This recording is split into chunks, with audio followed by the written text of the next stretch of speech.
welcome to Stay Chic New York, and I'm your host, Asha. I'm so excited to have our guest today. She is a beloved eyebrow queen, beauty guru, and friend to many. Most people know her as the Brow Bandit, but I know her as Aisha. We have been friends for over 15 years, and we met because she was doing my brows, and I'm so proud of her journey and to have witnessed it. She is ranked number one for the best brows in New York City and number 20 in the entire country. She helps women feel chic through self-care and beauty treatments. And today I really want to talk about her journey in the beauty industry and how brows are everything to us. So please welcome my dear friend Aisha. Hi, Asha. Thank you for having me. This is so Thank you wonderful. for being here. I'm so excited to finally catch you and be able to interview you. It's as hard to get free time with you as it is an appointment. I know. I'm always doing brows, so Everyone's always asking me about my brows, and I'm always like, brow bandit, 100%, 15 years going strong. I know. And you made us viral on TikTok, so I I want to thank you. talk about that moment, but okay, let's go back to when we first met. So, I first met you over 15 years ago. I'm very particular about my brows. I was so strict about my brows. I've only ever threaded them.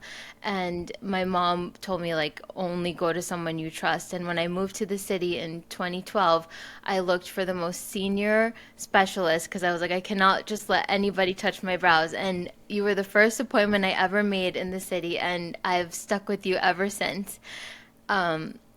We instantly clicked. And since then, you've opened up your own studio, but the journey to get there has been such a wild ride, and I'm so honored to have witnessed it. Absolutely. So, I mean, it's been a wild ride. I've seen you through a lot of big steps in your life as you've seen me. I think we've only grown. It's been anything but easy. I've had a very up and down journey to get to where I've come. But it's been beautiful, and I've met amazing people like you through that. So here we are. Do you remember the days when you first went off on your own and you came to my apartment wearing a mining headband just to do my brows? So the funny story about the mining headband is that I realized very quickly when I was going to people's homes to do mobile appointments, because that's the only way I thought I could like start this. Um, I realized that people have mood lighting really fast, and I was having trouble actually seeing the eyebrows clearly. So modern problems have modern solutions. And I went to Home Depot. I was looking for like a headlight situation, and they were like, oh, a mining light or like a construction light is perfect for that. So I would wear this elastic light on my head and come over to you and many other people in New York City's homes and do their eyebrows. And it worked out It's perfectly. literally like one of Yeah. those. So, Yeah. what So made funny. you want to leave that original studio and start your own? I worked for someone else for over 8 years, and sometimes over time you feel like, you're a chair in the room. You're not moving, you're not growing, you're just there. So I had hit sort of a brick wall, and I decided that I wanted to make this a bigger thing because I had the talent and I had the expertise, and I wanted to spread that knowledge through the world, and I felt a little limited just working for someone else to do that. So we, when I say we, me and my husband, because he helped me co-find this, started the journey of going over to people's homes after another job I had taken to make this dream come true. And I just started one client at a time. And we kept building and building and building, and it snowballed, and then it turned into a snowman. And here we are. And here you are, number one. Yeah. Okay, so I still want to talk about your journey and how you have done with your studio, but first I want to ask you a couple of stay chic questions. Okay, Okay. so what does it mean to you to stay chic? To stay chic means to me to stay unique. So if you have your own light, you have your own style, you have your own likes and dislikes, I think that's pretty chic. Because in this world, we have a lot of that herd mentality, especially with TikTok trends and Instagram trends. A lot of people all just are starting to mesh together and look alike. So I think being true to your unique light is what keeps you chic. Being true to your unique light. I definitely agree with you on that. And I think also what people might not know is that you've been in the beauty industry for so many years, even apart from working a corporate job back in the day. So you have seen a lot. You've seen all the trends and you've been through it. So what do you think are some of the most common misconceptions about being chic? I think a lot of common misconceptions are that we all have to fit in, like I said, touching back on the unique comment. Everyone is really obsessed with just not doing anything different, just looking the same.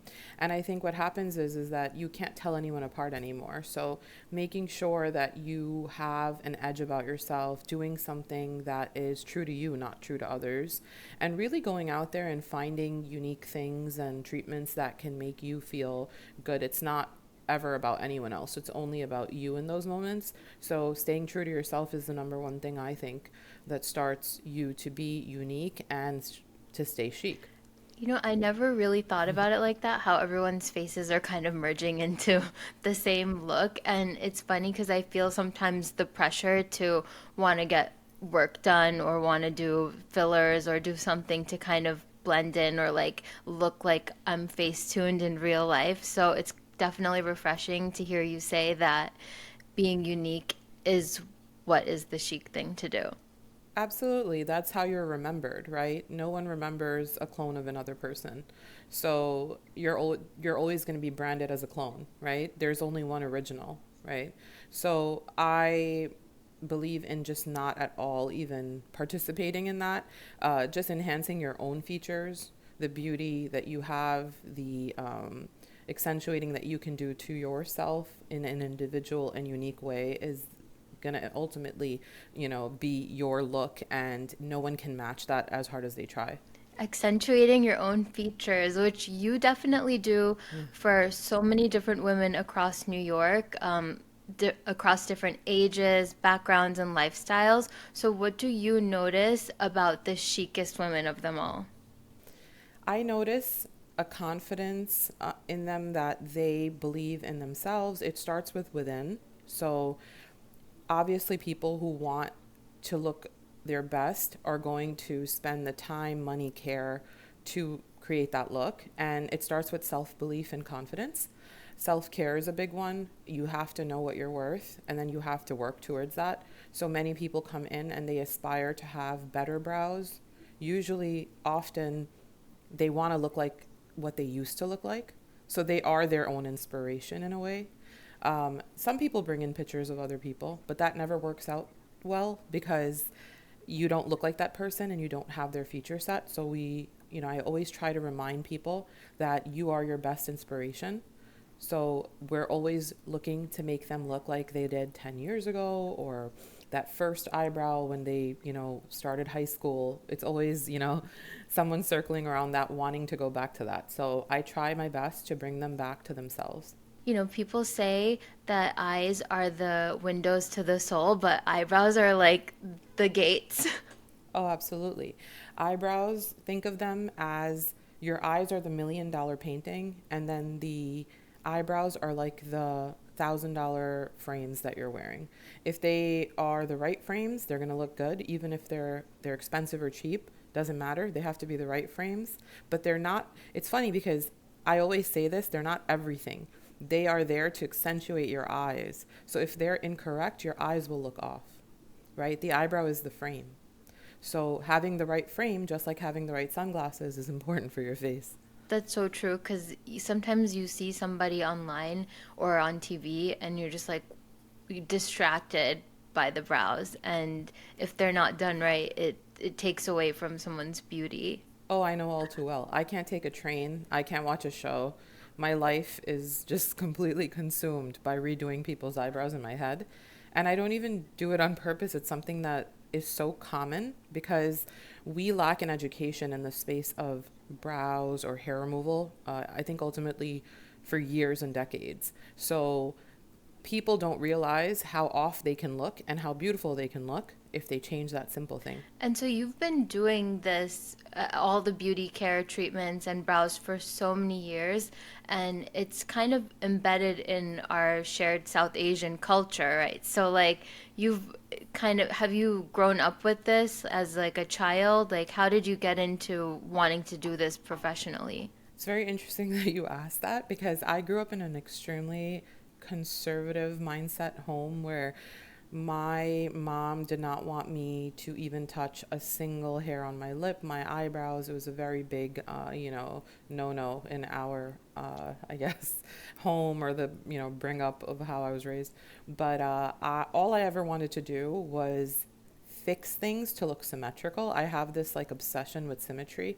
And it started early on when I was about 8 or 9 and I started doing makeup in the bathroom because I just wanted both eyes to look symmetrical. I wanted everything to look really right and I knew that makeup was a tool I could use. I hadn't really thought about eyebrow or hair removal until I was, working actually at a hair removal salon, and it came to me that maybe my calling is not makeup, my calling is hair removal. Oh, wow. So that's where the thought popped So were in. you one of the brown girls that had to have a mustache for a while? Because I definitely wasn't allowed to get rid of mine until I was like 14. Girl, the most embarrassing thing was that my mom would be like, "You can't remove it, so get creative. What can you do?" And I would bleach it. And it was the worst experience of my life because I am brown. Bleach is blonde. So I'm out here looking like Hulk Hogan, you know. And she's like, "Yeah, this is great." And it ruined my confidence.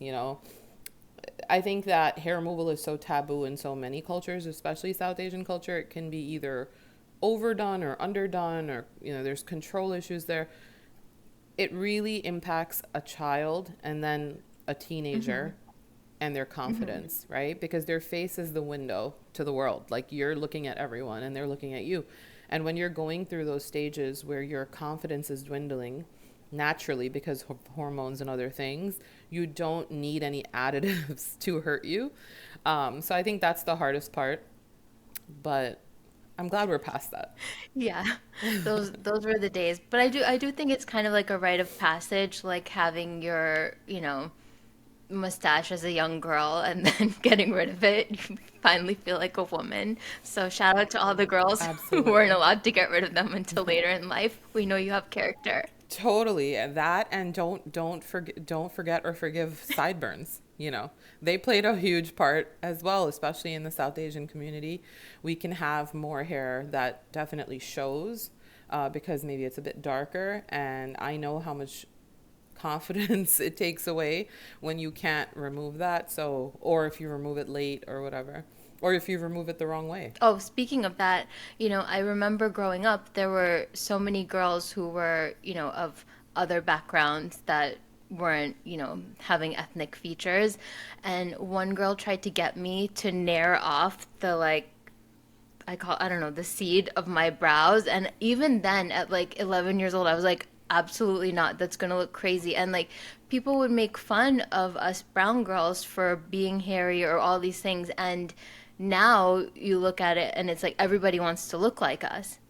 Well, I'll tell you what, we came out on top because we still have the hair left and we can play with it and make it what we want it to be. And a lot of people ruined their brows and their faces in that way, which they can't get back because hair follicles will die on you, especially if you remove them vigorously and very harshly, or if you burn the skin with wax. You're not going to get that hair to come back. So now you came out on top because look at your brows. Same to you. Thank God you didn't listen. Seriously. But I do think that, sometimes we do get haters from our own community too. And that's something that I wanted to talk to you about because I know that in your journey, you didn't quite want people to know about your brow studio success. And I accidentally outed you when I made a TikTok just in support. Yeah, so I've had a hard journey in the sense where I hadn't found the support in my community or in my home even when it came to the career choices that I was making. So I went through a stage where I said, if you're not going to support me, you're not going to be here for the success. And I decided to not be very public about my very public studio. But I did it in my own way, and people ended up finding out through that video, that TikTok video actually. And a few people just found out, I guess, because of the FYP Hmm. page, right? It started showing up and stuff, which is fine. I mean, they found out in their due time.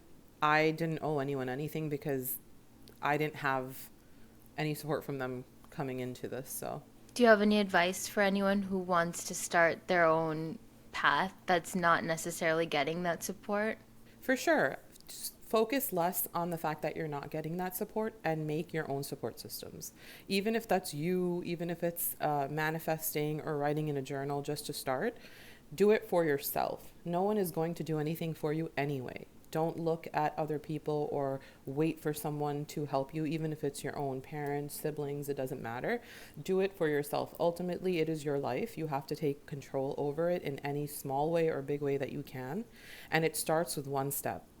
Don't lose hope and just keep going at it every single day, even if it's a small change you make towards the goal every single day. You will get somewhere. I love that. Okay, so let's talk brows. At this point, you are way more than an eyebrow technician. You are a beauty guru. But I know we kind of touched on this a little bit earlier, but if you want to say it again, we can. So, in your view, why do eyebrows matter both internally and externally? That's a great question. I mean, I have a very good example of that. So I had a client once tell me that she was going to present in front of her like board and her entire company the next day. And naturally, I mean, not that it matters, but there were a lot of men in that group, right? So already competing in a man's world, as a woman giving that presentation, she said that she felt 100 times more beautiful and more ready for the presentation by doing her eyebrows. So what that tells me is that when you give your best face forward, when you feel your best from the inside, it starts internally. And obviously, eyebrows contribute to that, or any beauty treatments that you need to do the day before or the week before. You give your best foot forward at your presentation, at your speech, at your test, whatever it is that you're doing. I think that's beautiful because it is tied internally and then externally, right? Your looks do matter to you, right? You want to be presentable and you want to look the part, and then you feel better doing the job.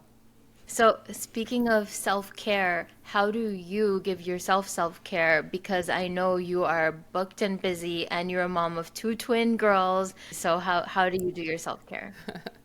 I mean, I'm not going to lie. It is definitely a struggle when you're a parent and you're also a business owner and a wife and so many other titles, right?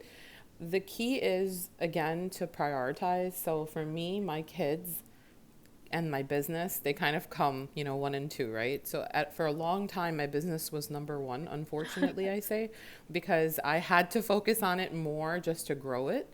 And of course, it's fortunate and unfortunate, but my kids had to now surpass and go back to number one because they're always going to be number one. I set up the business in a way now where I can spend more Hmm. time with them. And that is the key for me because it makes me feel good when I see them happy. That's a big part of a mother's, a tie-in to her happiness and her self-care in a weird way. And then when I need time from them, I try to, I will definitely take an hour off the schedule and go get my nails done, or I will go get my roots done. I have to kind of schedule myself into my own schedule, or else I will be forgotten.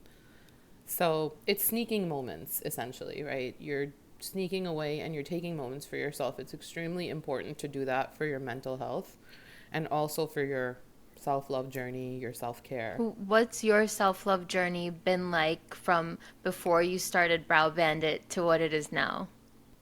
I've definitely noticed changes. I mean, I was definitely someone who would love my time in the spa, nails done all the time, hair done. I love all of that stuff, right? I'm in the beauty industry. I've always been in the beauty industry from a very young age, so I have definitely been around it enough to want to be doing it, to getting treatments done for myself. I think that I do get less stuff done at this point. I'm running a lot on fumes sometimes, so I definitely have rationed it to less times in a year, but I don't let it Hmm. go. And what about energetically for yourself? Like, how do you keep yourself going when you say you're running on fumes? There are hard days, right? I have like 5 to 6 schedules running in my calendar at all times, right? So I have to be there for my children's activities. I have to be there for their school events. I also have to be there for Brow Bandit events and Brow Bandit clients, which are daily and very, so many, right? Appointments. And then I have a family calendar with my husband and my family and his family. So it's just managing everything and trying to remain positive that you will get a day off. You will have a time where you'll just, lounge around on the couch, right? And we do have those days and they feel like a luxury. It's honestly just getting through day by day and not dwelling on the fact that, oh, tomorrow again it starts. I never think about the next day. I'm usually trying to just get through the day at hand. And that helps me remain positive. Obviously, there are moments where you break and you have to go in the bathroom and cry and come right back and be like, all right, well, nothing has stopped. Everything continues. But it's, my biggest thing in life is it's a bad day. It's not a bad life. So I'm blessed and I couldn't be more thankful. What I'm hearing is you saying just being present and focusing on day to day. It kind of ties into what you were saying earlier about when you focus on yourself, you don't have time to focus on negativity or nonsense. So that's kind of what I'm hearing you say is that that's how you live truly for yourself. And that's also what you kind of teach your clients because I know we've had such a beautiful friendship develop over the past 15 years. Like when I come into your chair, you give me the best life advice. And I feel like not only did I just get my brows done, but I've just had a therapy session too. It's important to see people. It's important to hear people. It's important to understand that they're also going through things and not just be so self-focused that you don't realize. So I try to be really aware. I try to read the room. I try to be a safe space. And I think that that's only helped our business and never hurt it. And people feel like they're returning to like a family base or like a friend base. They feel safe. They always leave us with their thoughts, good, bad, whatever they're going through. But I always tell them, you can leave it here.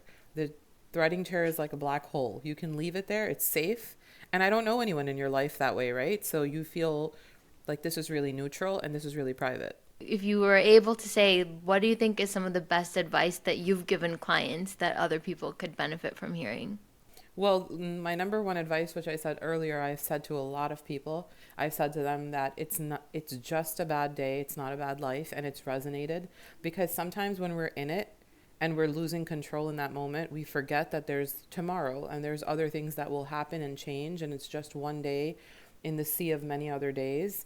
The other advice that I've given people is to like keep their head up and get rid of the toxic relationships in their life. A lot of people struggle with relationships very similarly to me, like family or parents or toxic siblings or friends. And I just tell them, I'm like, you need to hear it. You need to understand it very bluntly that this is dragging you down. You need to drop this, whatever it takes. It's not easy. It's not going to happen overnight, but you need to recalibrate yourself and you have to understand that this is not for you. It's not serving you.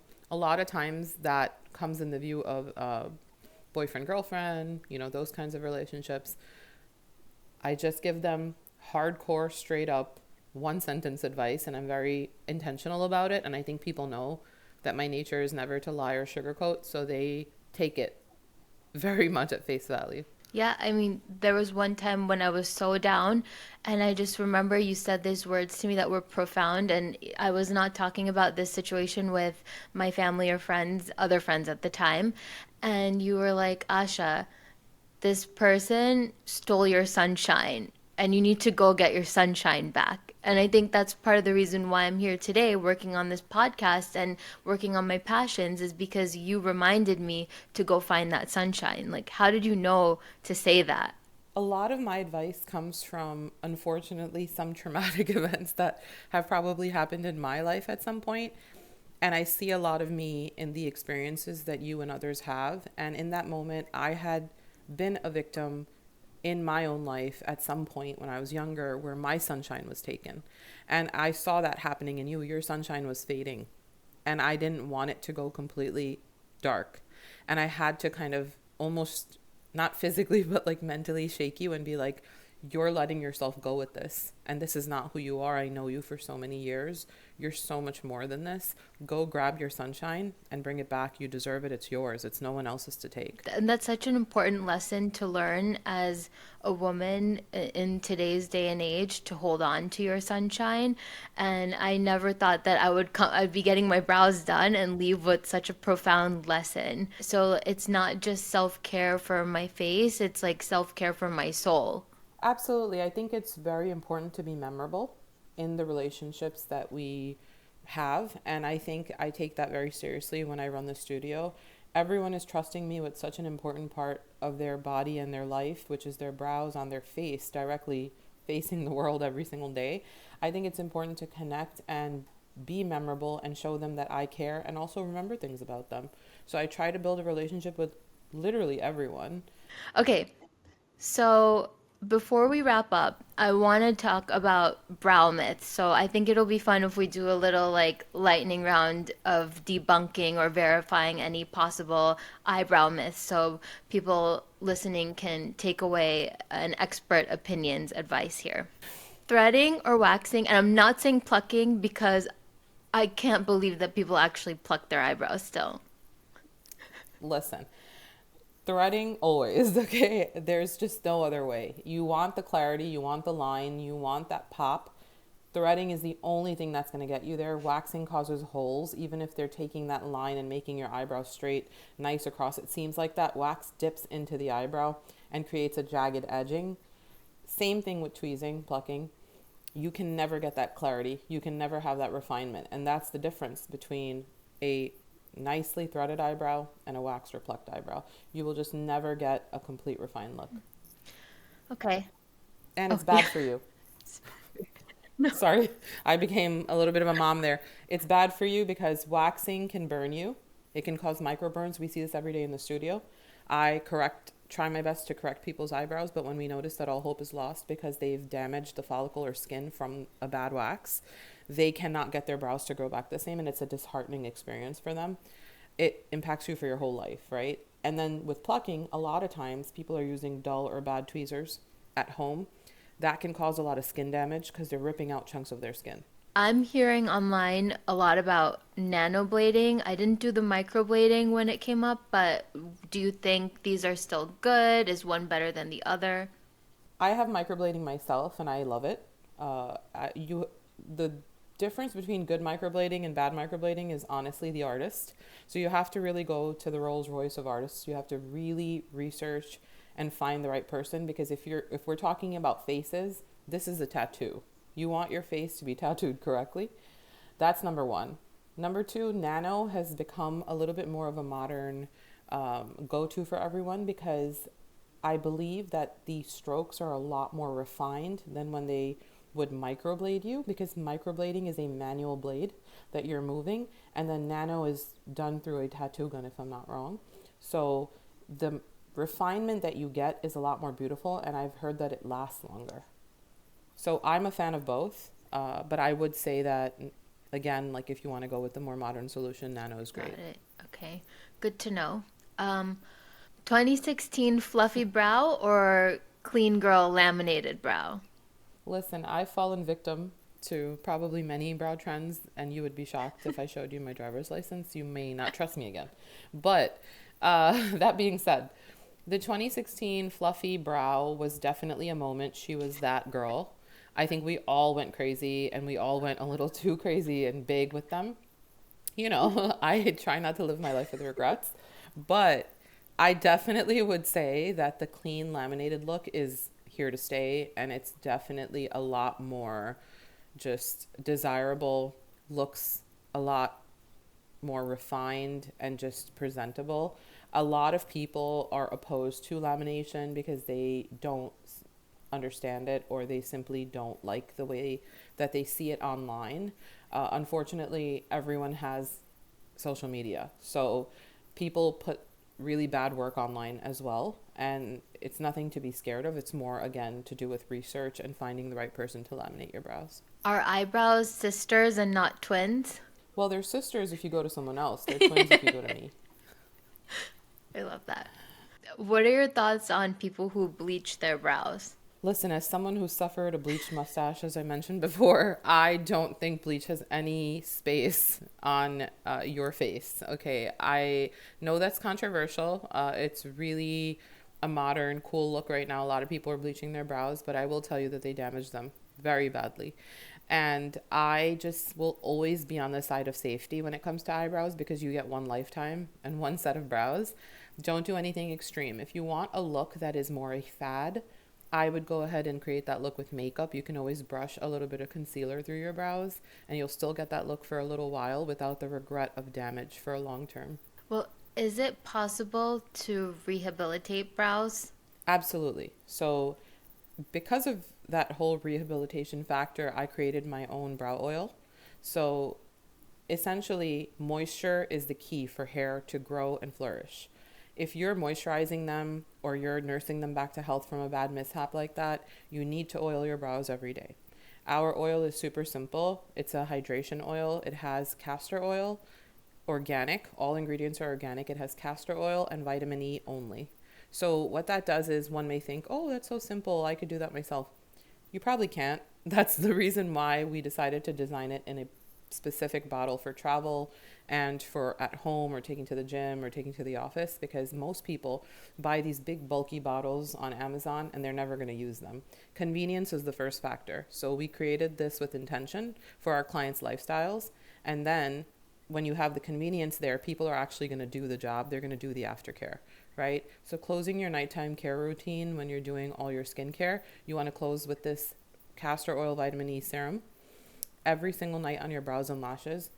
It is not a miracle product in the sense where it needs to be repeated every day. You're not going to use it once and come out looking like you have extensions or you have these amazing brows. You need to do it consistently in your 20s and 30s and 40s as we age so you can preserve your hair through moisture. So I use the oil every night on my brows and I actually love it because it's like a spoolie and I think it's true it is more fun to put it on at the end of doing my skincare at night. And I know that it is available on your website where somebody is a model on it, aka me. Yeah. Well, you're a model on our website because you have beautiful eyebrows and you're a beautiful person. So you can find our hydrating brow oil at browbandit.com. We ship nationwide and you can tell your friends about it. You can see it for yourself and we'll send you a gift when you put in your order. Yay. Hopefully this inspires someone who's trying to rehab their own brows day by day. So do you have any other advice for people trying to grow their brows out? First step is always acceptance. You have to understand that a lot of people are in denial. They're like, I'm not really tweezing. I'm just taking strays. Remember this, if you take anything away from this podcast, if you want to rehabilitate your eyebrows, you have to stop being a part of the problem. Sometimes we don't realize that we're contributing to the problem because someone created those man-made strays on your face. You were not born that way. So when you're going and tweezing them and saying, I'm just taking the strays, that is not helping you. Completely go cold turkey for at least 2 to 3 weeks before you see an esthetician or a professional or me. And then I can see where they're growing, where they're not growing, and rehabilitate from there. Step 2 is obviously the hydrating brow oil. It's going to help you remind lost hairs, remind broken hairs to come back. And also then being consistent is number 3. You have to stick to a plan once you have it. If you think that it's not working within a month, then it's never going to work. You have to be at it. I know people who are growing their eyebrows for 3 to 4 years. One may say, oh, how is that possible? Hair doesn't grow after a certain amount of time. It's not that. There's damage that impacts their skin and hair that when we stop taking in certain areas, they notice a full effect starting to form. And you need to give control to the right person for them to help you. And any other advice you have for our listeners on how to stay chic? Listen, if you want to stay chic, listen to Asha's podcast. She has great tips. She has spiritual tips. She has external and internal beauty that she shares with the world in her thoughts and in her actions. I enjoy her company. Be surrounded by positive people. Never let a negative thought stay too long in your head. Change the topic of your own life. You are in control at all moments, even the hard ones. And love yourself and take care of your brows. Yes, always take care of your brows. Thank you so much, Aisha, the brow bandit. This conversation today has been so fun and meaningful as always. I really appreciate your time. A great reminder to everyone that self care is the first step to staying chic and believing in yourself, not listening to the negativity, creating your own support system, and so many other great takeaways. And also, you can get the brow oil from Aisha's website. And until the next episode, stay chic.